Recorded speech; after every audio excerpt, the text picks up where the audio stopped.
We'll be covering the numbers, sharing some of the macroeconomic trends that impact giving, and also providing a special focus on giving in the Northwest.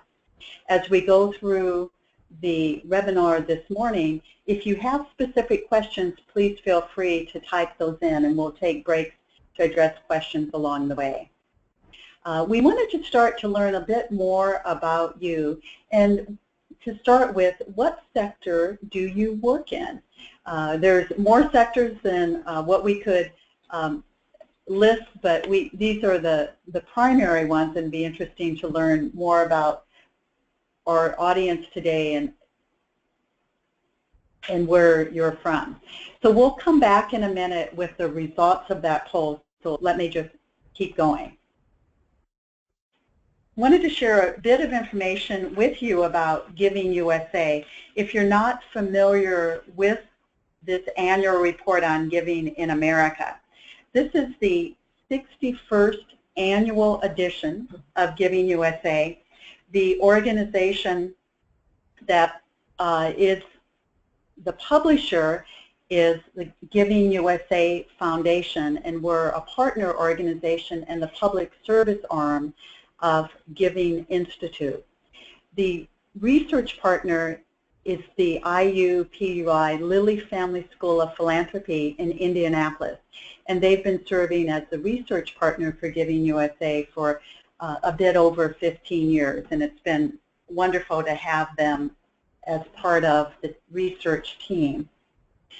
Giving USA 2016 provides information about contributions by source and recipient type, rates of change for giving in the last 2 years, trends in total giving, economic trends in giving by source and recipient type, as well as information about trends in volunteering and the number of nonprofit organizations total. While the Giving USA numbers are based on national level, the chapters provide some local perspective, but more than that, our experience and what Mary and I are bringing to you today is a touch on more of the local perspective. Mary and I have had the wonderful opportunity to partner together on many efforts over the last 2 decades. And as you know, Mary is respected as one of the top fundraisers in the Northwest. And I was just delighted Mary and I got together recently, and she talked about how much she looks forward every year to Giving USA being released. And I wanted to ask you to share, Mary, why you value this publication and how it helps you be such an excellent fundraiser. I feel like part of my responsibility as a director of philanthropy or development is to really watch for the trends in fundraising and bring a broader perspective to my organization than just that internal look.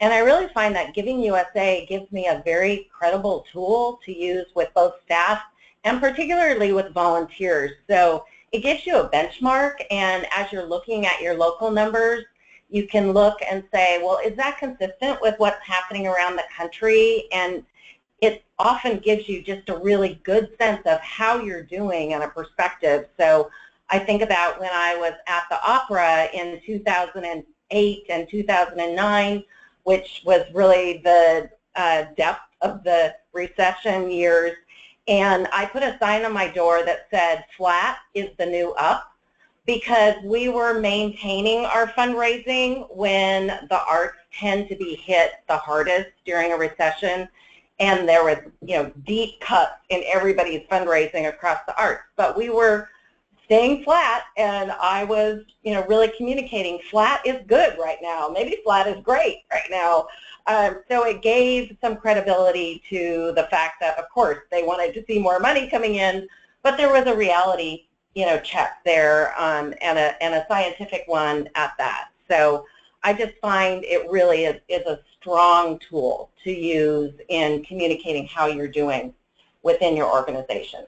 Great. Thank you. Great perspective. Maria, do we have the results of the poll? Yes, we do, and I apologize for those of you who didn't get a chance to vote because it closed a little more quickly than I had intended there. But I think the numbers will still be a good representation. We had 19% from education, 35% from human services, 15% from arts and culture, 10% from healthcare, and 21% identified as other. And if you want to send me a chat or a question there to tell me what other sector you're in, I'd love to have a question too. Thank you. Great, great. Thank you. So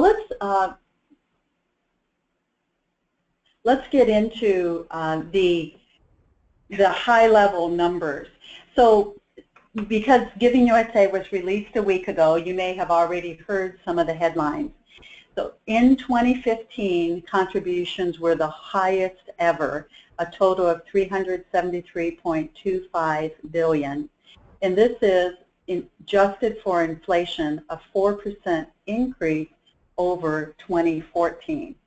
The 2 years together show an increase in giving of 10%, the highest 2-year increase in recent time, and quite a tribute to indicating how much Americans really do support philanthropy. As you can see in looking at the sources that are making the contributions, that individuals continue to be the largest source, with foundations second, followed by bequests, and then corporations. Individuals have continued to make up the majority of giving, and when you combine giving from individuals that have given to family foundations along with giving from bequests, it's approximately 88% of total giving. This past year, as well as in recent years, there's been much focus on giving by the high net worth individuals and also by the ultra rich. But I think what's really important to keep in mind is that half of all giving by individuals are from individuals that are not considered to be wealthy, but in some cases even lower income or middle class individuals, and they make up half of all giving from individuals. This pie chart shows at a very high level that giving by type of recipient organization. We saw an increase in giving to all of the recipient organizations except for gifts to foundations. It actually dropped off a little bit, but all of the other pieces of the pie, so to speak, saw an increase in total giving. As you can see, religious organizations received the largest share of charitable dollars at 32% of the total. And as we look at this in recent years, giving to religion has decreased as a percent of the total, but the amount of giving to religion has continued to increase from year to year. The education subsector received the second largest share of charitable dollars and 15% of the total. Human service organizations received 12% of the total, ranking third in the total gifts received.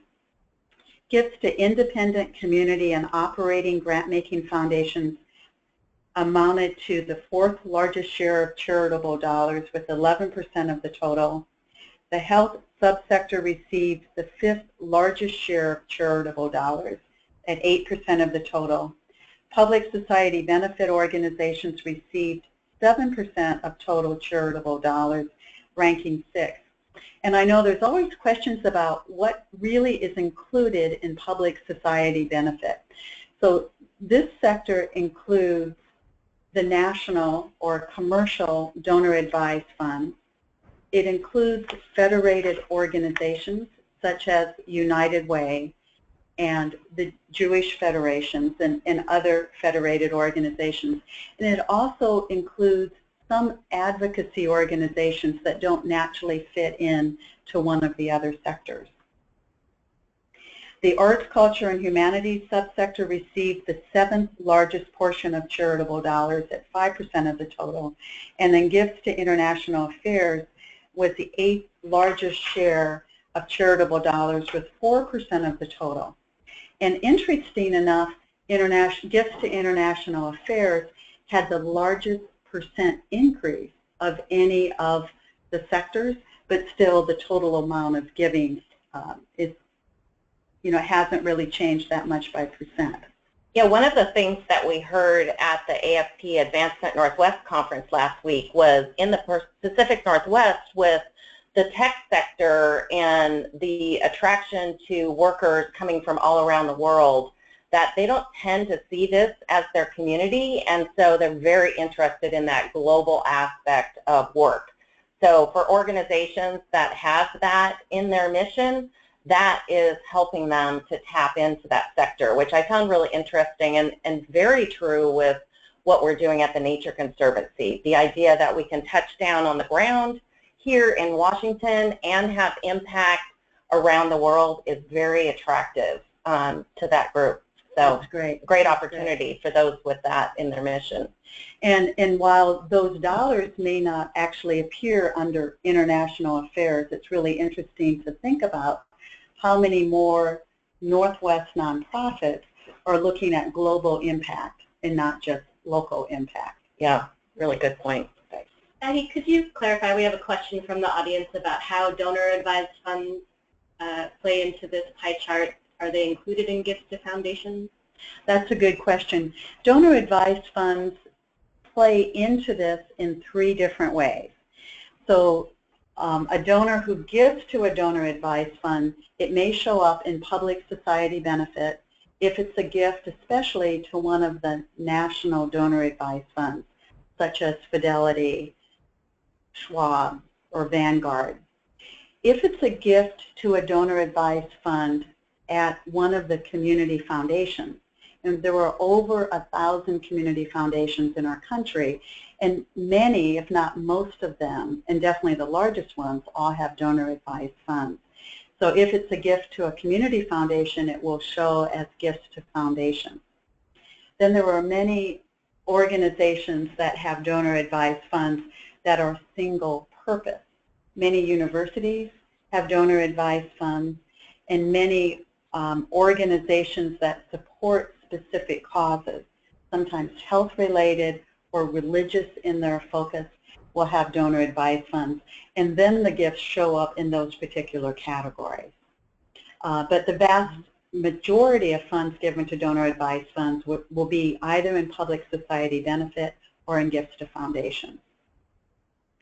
Yeah, one of the things that we heard or read in the report is that 64% of foundations are driven by either an individual or family.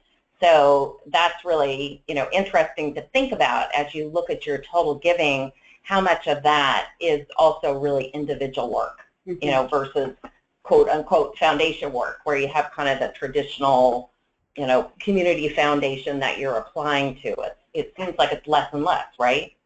Less and less of kind of that apply to a foundation and get something where more it's working with the individual or family. Yeah, that's a good point. And we'll come back and look at some of the shifts later on, and I think it'll be helpful. This next chart shows the 40-year look at giving in our country. And as you can see, if you're, just to orient you to the chart, the gold bars show recession years, and the gray bars are the years that were not officially in a recession, even though there's been some of those years that may have felt like it. And then I always think it's helpful to look at inflation-adjusted dollars for continuity. But the current dollars are also visible as you look at the dotted line that goes across.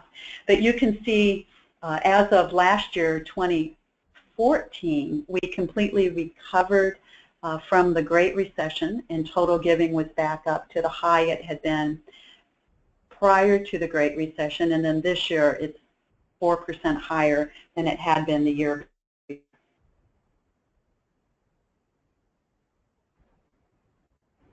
This chart shows for the giving by source, the change for this past year compared to the year before, and then the year before that. And I find that the 2-year cumulative 2013 to 2015 numbers are really helpful to look at. So you can see the total change for the last 2 years is 10.3%. Individuals, the total change for the last 2 years is 7.3%. For foundations, it's 15.2%. Bequests that vary widely from year to year depending on the number of significant bequests that may close in a particular year. And that's often not the year that the individual died, but it may take a year or 2 or sometimes even 3 years for the estate to settle. And as you can see, the year before last was quite a big change in bequests. And then corporations, it shows that the 2-year cumulative increase is 14.3%, but giving by corporations continues to only be about 5% of the overall pie. And as I present to boards of directors about giving, I find that often the biggest surprises is the total amount given, well over $1 billion per day in our country, and that corporations are only 5% of total giving. But even with this said, we've seen good increases in corporate sponsorships in the past year compared to the recent years. And while much of the corporate giving is in kind, the financial as well as the in-kind support has increased in the past year. Yeah, and of course we've all experienced this. It's become highly coordinated marketing efforts, less focus on local from the major corporations and really looking for opportunities to be marketing their brand and their giving across geographic markets. So it makes it more and more challenging from a local level, I think. Is that what your experience is locally as well, Aggie? Yeah, and I see that with much of the corporate giving is sponsorships rather than grants. But that's not necessarily true of the biggest dollar given, but of the most decisions that are made. And it's much easier for the organizations that have high-level brand recognition and really significant bases of patrons and or donors to secure the corporate support. Yeah, and I think this is one that I often use with trustees because, of course, they always say, we should be going to Microsoft, Starbucks, Boeing, Amazon. And I can say, that's great, but let's put 5% of our effort there. That's the return. Thank you. And then this chart shows giving by source over 40 years, and each of the columns is a 5-year band. And I find it's just fascinating to look at how giving has changed over time. And I want to have you particularly look at the increase in giving by foundations over this time. So this is, of course, for each column, giving by individuals is the largest piece of the pie, and then the second one that's listed is by foundations, where it was 6% of the total at the beginning 40 years ago, and now it's 15% of the total. We've had over the years, as more and more giving has gone into foundations, foundations have the assets available to distribute more, and it's being now redistributed. But I'm really touched every year by how much money is given to philanthropy that is not actually put to work in nonprofits that are today doing the work, but it's really set aside for future decision making, and much of it in endowments where it will be really spent, just the earnings essentially spent rather than being spent down. There's an interesting and increasing trend of more foundations that are planning to sunset or spend out their assets rather than just maintain large endowments over a long period of time. Does that say anything about how we as development officers, major gift officers, should be working with donors when they're, I get the setting aside for endowment, but a lot are setting aside foundation money to distribute at a later time. So are we missing that conversation in really spelling out our needs now? You know, I think so. I often think, and this is true in some sectors more than others, that our visions aren't big enough and there's not confidence in our ability to perform, or there would be bigger investments that come in. When we look at some of the, and let me show the next chart that shows some of the changes year to year in giving by type of recipient organization. Let's jump down and look at health, and you can see that in the last 2 years there's been a 6.2% increase in giving to health. But when we really break that down, where we see some of the largest gifts, and it's not surprising, is in research related to health, whether it be in cancer, definitely after especially the Ebola crisis, and now with Zika, an increase in giving for research, for infectious diseases, and those that affect not only people in our country but around the world.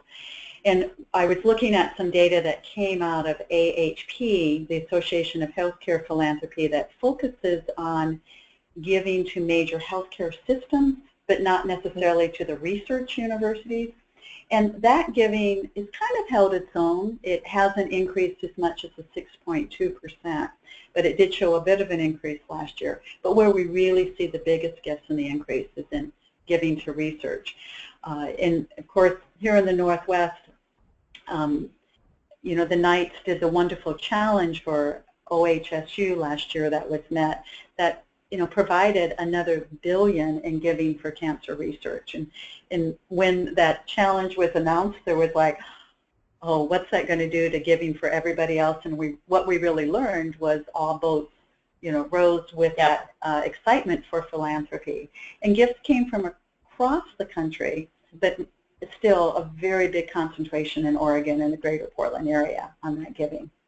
I love seeing that, as I mentioned, having worked at the opera, that the arts, culture, and humanities is up so significantly because they have the greatest amount to recover from the recession, and it really shows that, you know, there has been that steady work during the recession time, and now that great increase.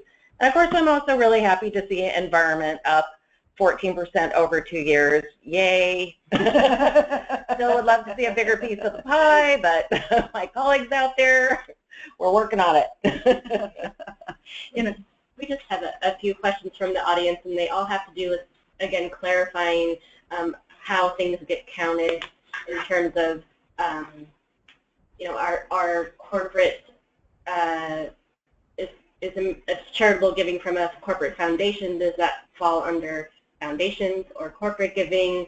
Are family foundations counted in foundations or individuals? And what percentage of that individual giving is truly individual? Oh, those are great questions. Mm-hmm. So corporate foundations are counted in corporate giving. Giving by family foundations is counted in giving by foundations.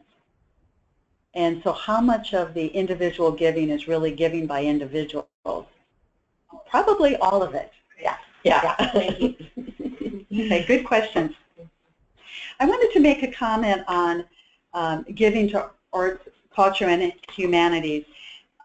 What we've learned with this sector more than many other is, with a few exceptions, and those exceptions primarily being national public broadcast entities, PBS, NPR, but most other organizations within the arts, culture, and humanities sector are not an affiliate of a national, like what we see in the Nature Conservancy, in the YMCA, etc., but they're local organizations. So most giving in arts, culture, and humanities is very local. And there's a real dependency on individuals living in that community to support those institutions. In the last 2 years, there's been a real cluster of very significant campaigns in New York with a high concentration of large fundraising goals all at the same time, and there's been some concern, can the community support it? But those campaigns actually are doing quite well. And it's a sector that's very dependent upon high net worth individuals to help sustain its philanthropy. So we're ready for the second poll. Nerea, do you want to introduce it? Great. So we'd love to hear how your organization's results compare with the 2-year results for your sector. So I will launch that now, and I promise to keep it open a little bit longer so that everyone has a chance to weigh in. So, you might not know exact numbers, but you probably know if you fared a little better or about the same or not quite as well as the rest of the country. Great, thanks. So Mary, you were sharing with me that during the AFP conference last week, you were asking folks how they were doing. What did you learn? Well, a couple of things that were interesting to me. First of all, there was the Veritas Group consulting firm who had done a random sample of 9 Northwest organizations and really focused in on their gifts of $1,000 or greater. So over a 2-year period, they found that there was an overall 17% increase in funds raised, which was pretty impressive. There was a concern that came up that really caught my attention, which was that they studied donors that gave for the first time in 2014, and there was a 40 to 60% loss of those donors in the next year if they were unmanaged, meaning there's a fundraiser who's really giving special attention to them. So 40 to 60% loss. Wow, that was stunning to me. And it's a great opportunity to really focus in on increasing donor retention, spending time on larger donors. They showed that in that random sample, 10% are giving 2/3 of the money, and finding more donors in the lower level of the giving that have the potential to give greater gifts. So there were some good opportunities there. And then this is totally anecdotal. I just went around to colleagues and people I didn't even know saying, where do you work and what's your sense of how fundraising is this year as compared to last? And it was a real mixed bag of down, feels flat, really up. But there were 2 things that kind of struck me as I talked with people. One is where there was long-term staff, there was retention of development staff, that they were experiencing increases, where organizations had launched into campaigns and were really focused on this big vision, something that they could get excited about and have a little more long-term. They were seeing giving up. And then kind of also very interesting was I talked with a lot of staff who were like, I've been there 6 months, I've been there 3 months. Giving is way better than last year, which I then delved into a little bit of, well, what happened last year? Well, we didn't have a director of development, our executive left. We had some major issues last year, and so giving really was not good. So yes, it's up this year because we're here, and that's great. So I just, again, kind of a mixed response, but that really struck me that those that are kind of pulling out that big vision are seeing, an increase, and that would certainly be my experience as well. Great perspective. Nerea, do we have the results for the poll? Yes, about 71% of you voted, so I'm assuming the rest of you either were so entranced by the conversation that you didn't vote, or perhaps you just don't know the answer. So the great news, though, 47% said that they did better, 41% about the same. So those are 88% same or better than their sector across the country, and just 12% not as well. Great. Yeah, we find that one of the values of Giving USA is really to use it as a benchmarking to your own organization. And that can also be one of the disadvantages, because board members and executives can say, well, if giving is up so much in the last 2 years in our sector. Why isn't it for our organization? Let's look at some 40-year trends in giving by type of organization. And what you can see here is definitely giving to religion has decreased over the years. Giving to education has increased significantly, with it now being the second largest piece of the pie. And human services has fluctuated quite a bit, but it's held pretty steady at 9 to 13% over the last 20 years. Foundations are a sector that has really increased significantly.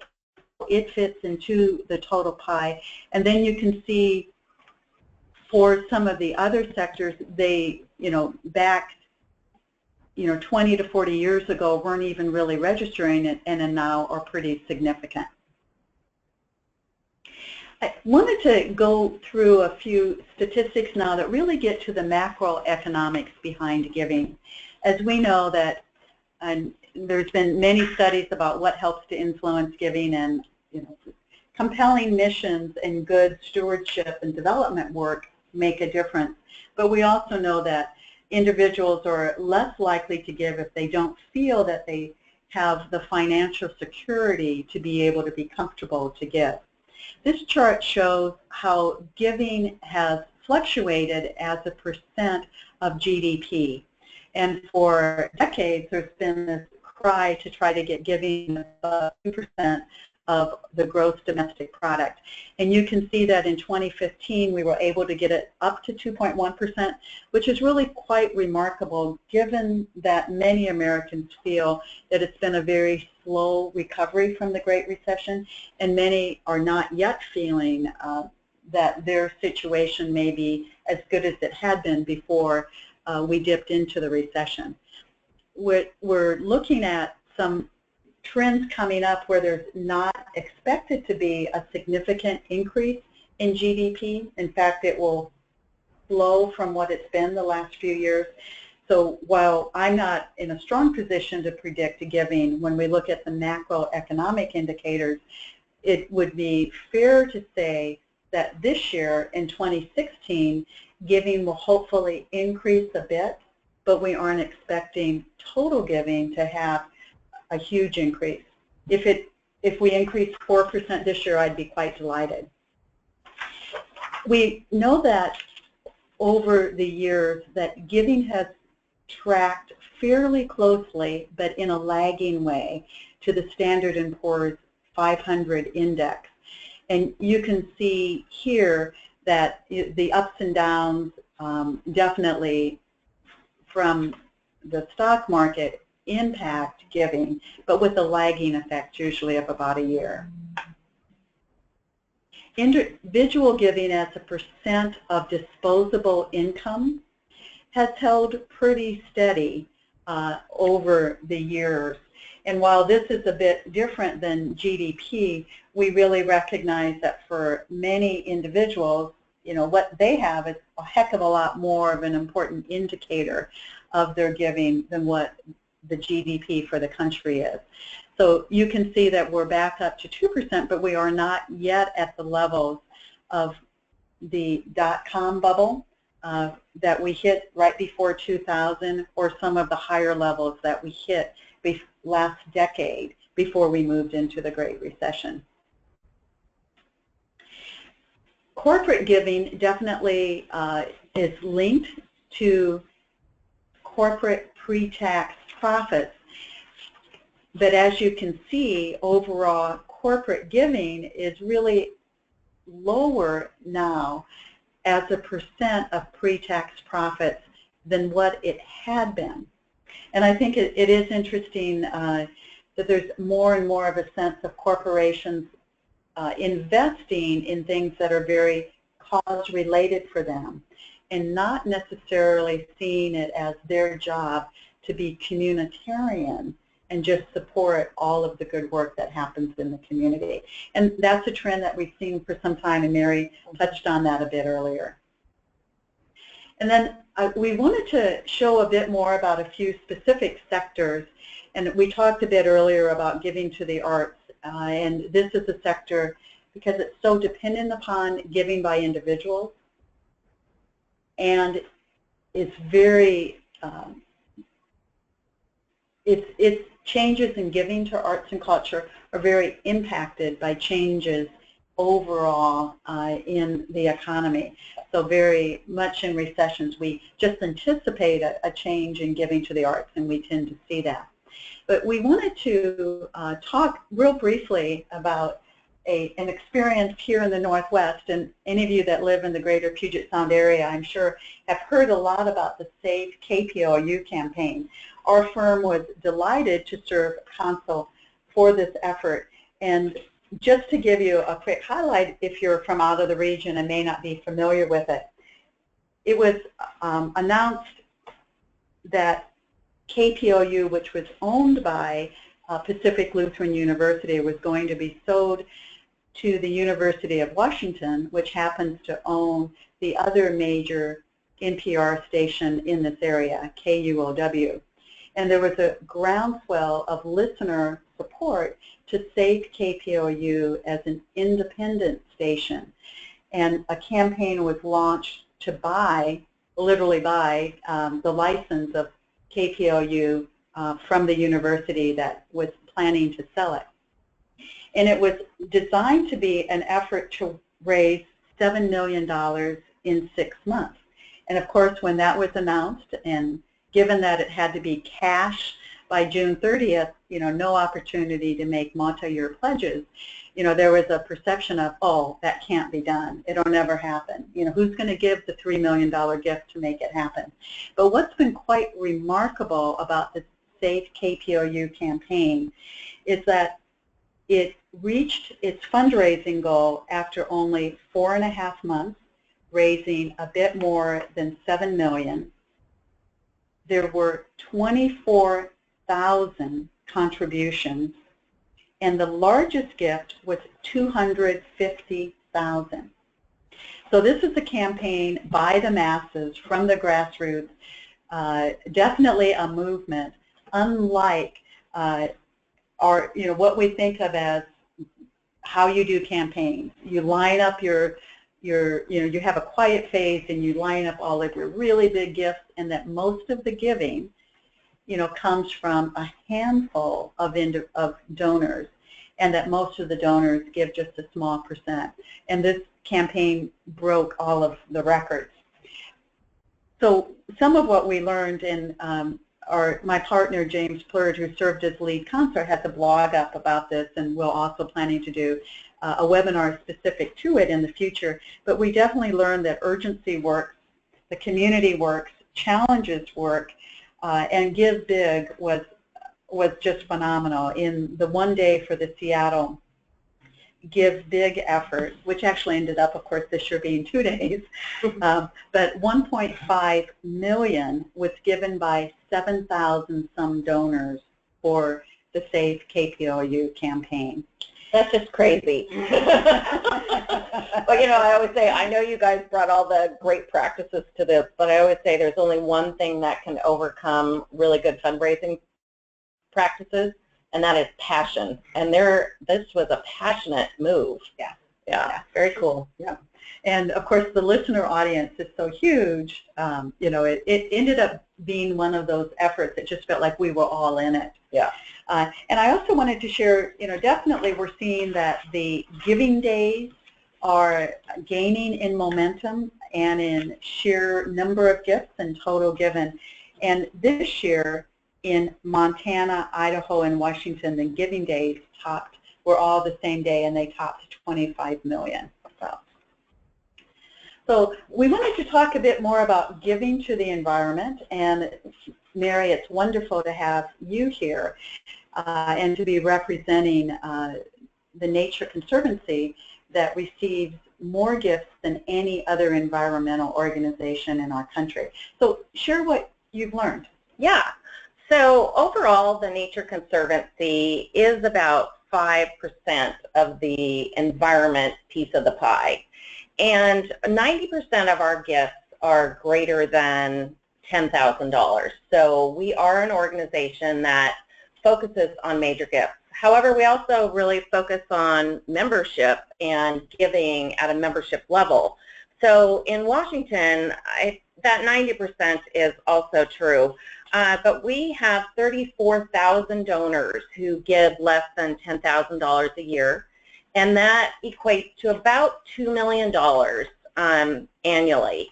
That's relatively flat. It might be up a little bit this year. Our year end is June 30, and we don't have all the numbers yet, but we're not sensing it's going to be significantly up.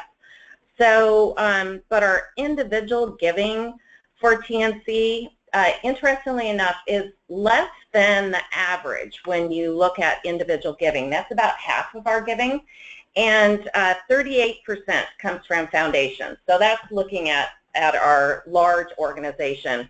So that's pretty significantly different. However, we do see a real surge in foundations that have a focus on the environment, particularly as we're looking at climate issues, as we're looking at other conservation issues that have a real human impact, that we are definitely working with individuals and families around their foundation giving. So that is a definite big piece of our work, and as we said, 64% of foundations are directed by individuals and families. So that makes a lot of sense to me.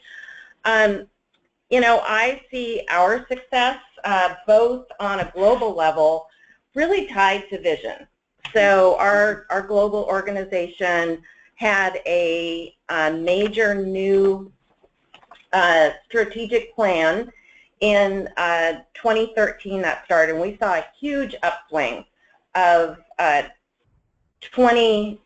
from 2013 to 2014, a 20% growth of really focused around this strategic vision. And locally here in Washington, we launched a 5-year strategic plan a year ago. I think we will be somewhere about 50% higher than we were last year. So we're seeing some, you know, really significant growth, and it totally is looking at, you know, 5 years. It's also bringing in that we've focused a lot on the pillars of philanthropy, really strengthening our trustees. Our trustee engagement in philanthropy is significant. Our retention of our development staff is really unparalleled. Just an amazing group of people. Hi guys, I know you're watching. And laughing at all of these photos that show different aspects of TNC outings. And so the results are really showing in that combination of a compelling case. So over the last 5 years in Washington, we've raised about $75 million. About a third of that has been for global work. So again, that tie to the international interest of our local donors is pretty significant. So just a few things. Great, thank you. Thanks so much. And I love these pictures. I had to ask Mary if these are now. This is pictures of you at work. These are pictures. So yeah, the one with the crocodile. Okay, I was on a science expedition in the southern Yucatan, and they really are looking at these as a keystone species. So they go out at night and count and measure and weigh. And even though I climbed to the back of the boat when it first came in, I got brave and decided this was a once-in-a-lifetime opportunity. I'm glad you have the picture. And the smile. Aggie, we did have a question from the audience about campaigns in Oregon. I thought maybe you could just really quickly talk about OMSI or one of them. So what's the question just about what are we learning in Oregon? Right, or, yeah. So, and I know my colleague Amy Brown is listening in. If she has an answer, she can type it in. We definitely saw that Oregon came out of the recession more slowly than other parts of the country. But then once campaign started, it felt like every organization is in campaign. We've been able and had the pleasure of working with OMSI on the Coastal Discovery Center campaign, and it finished, it surpassed its goal on time, and the facility opened, and the first kids arrived in mid-March for that new center in Newport, Oregon. It was a pretty exciting campaign. But we're seeing that many of the other efforts there are going well too. And of course, I mentioned OHSU. In the education sector, we know that there are many organizations with significant campaigns underway. Another one is the University of Oregon that's in a significant campaign. And of course, WSU has pretty much wrapped up its campaign. University of Washington's has not yet been announced, so it doesn't show up in the tables in Giving USA yet. Yeah, my counterpart, Julie Fitzgerald in Oregon, has indicated that they're giving, this year is a little bit flat, but they're in the 5th year of a campaign, so that's to be expected. But as they're getting ready to launch a new one, it's feeling really positive and a big upswing there. So again, back to compelling case and vision. Great, good. And good staff. So, Mary, you talked earlier about how fundraisers really can use this information. Is there anything that's come through in this year's report that you feel is particularly valuable for folks in the field, whether it be at TNC or other organizations throughout the Northwest? Well, one thing that strikes me, this isn't a super positive response, but you know, the feds have announced that they're expecting growth, economic growth, to be less than what they had earlier predicted. So I think being somewhat cautious in how we are utilizing the funds that come in and not, you know, going too crazy, because I think, you know, we might not see the kind of growth that we've seen over the last couple of years in the next 2 years.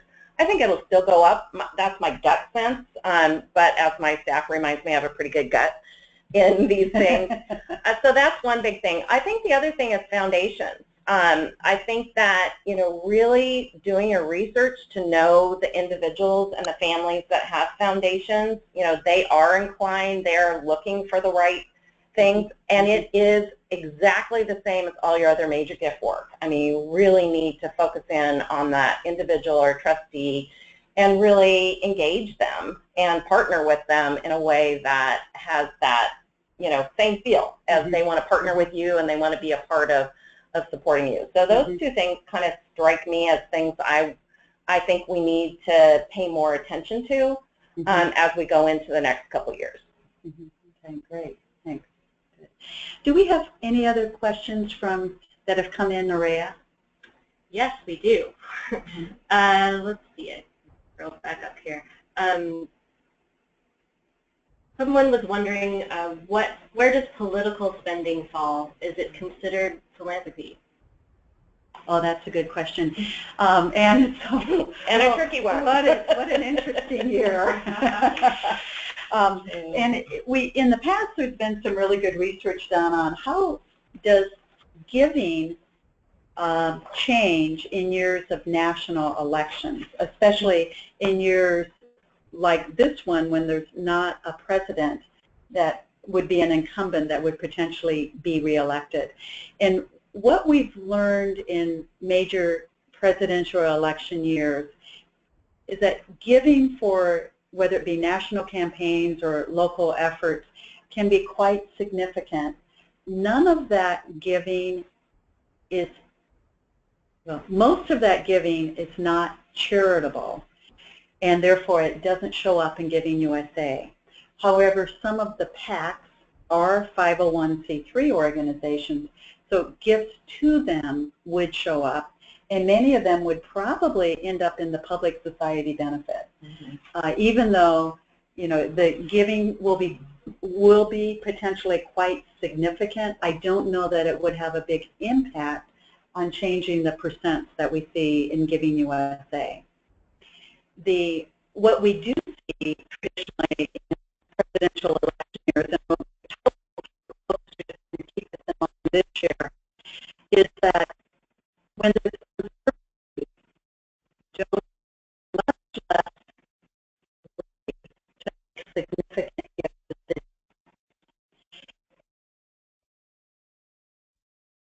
and irregardless of the outcome.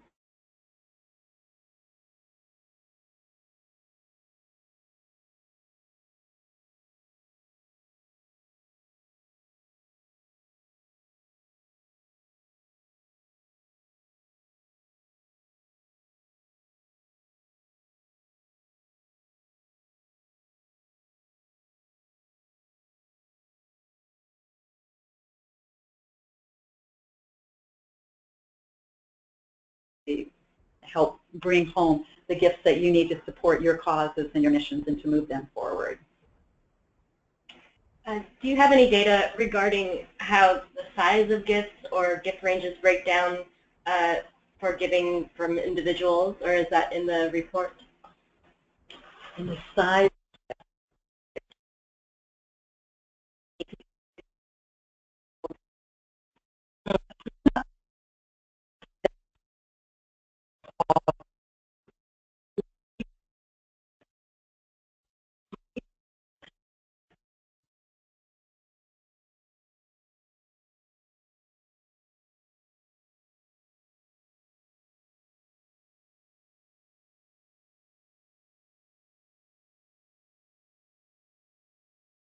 Income or $1 million assets, and the other half under, and that ties somewhat to level of giving. But I don't know that we track that. As I said, we have 90% of our gifts are greater than $10,000, and we certainly are.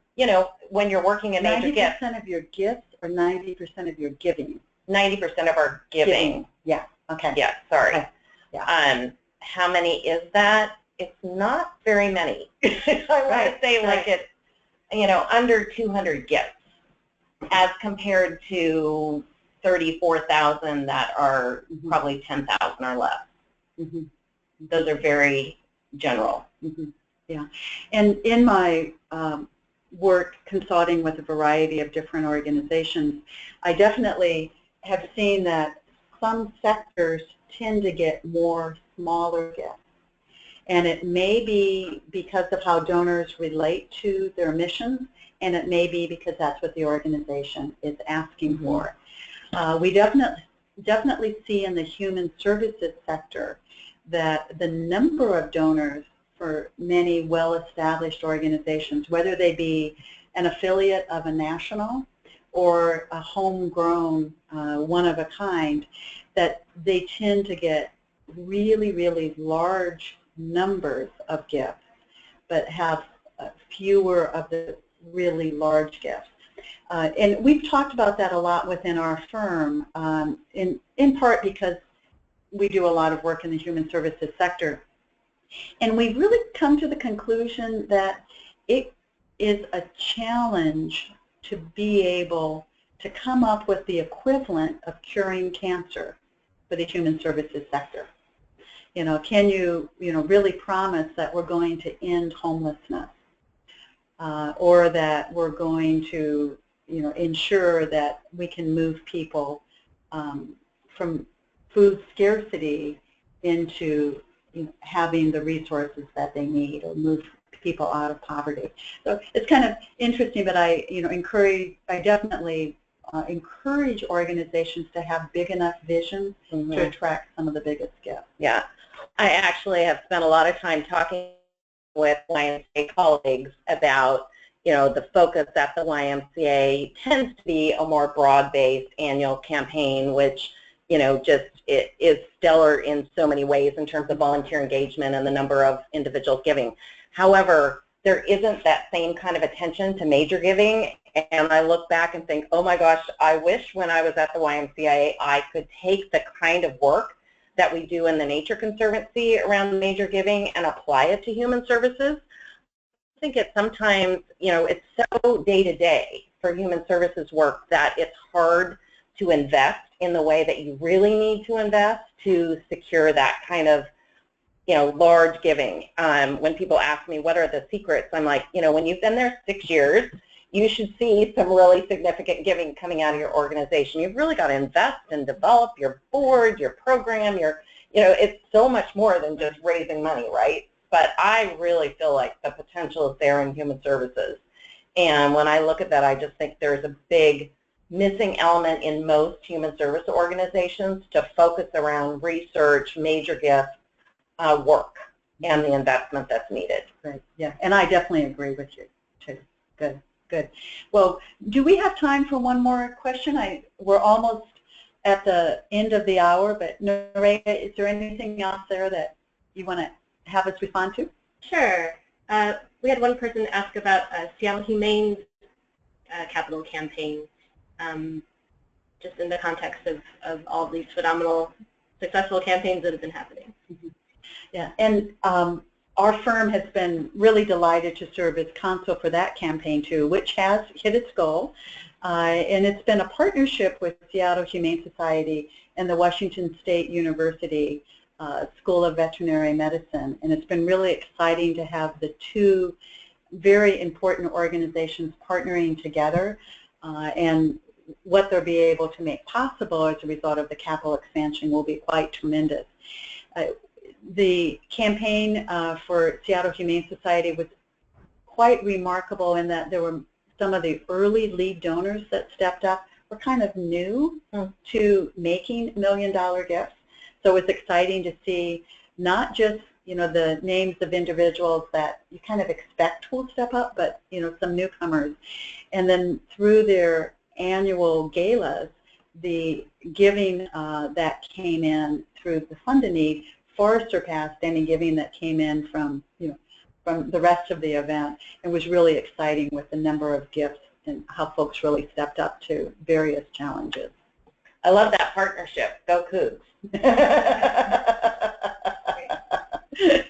So, well, this has been a delight, Mary, to have you join us, and thanks for coming into Collins Group today and sharing your expertise with us and your very insightful thoughts and advice. And thanks all of you for listening in. If there's any questions that we didn't get a chance to respond to, we'll try and be in touch with you soon.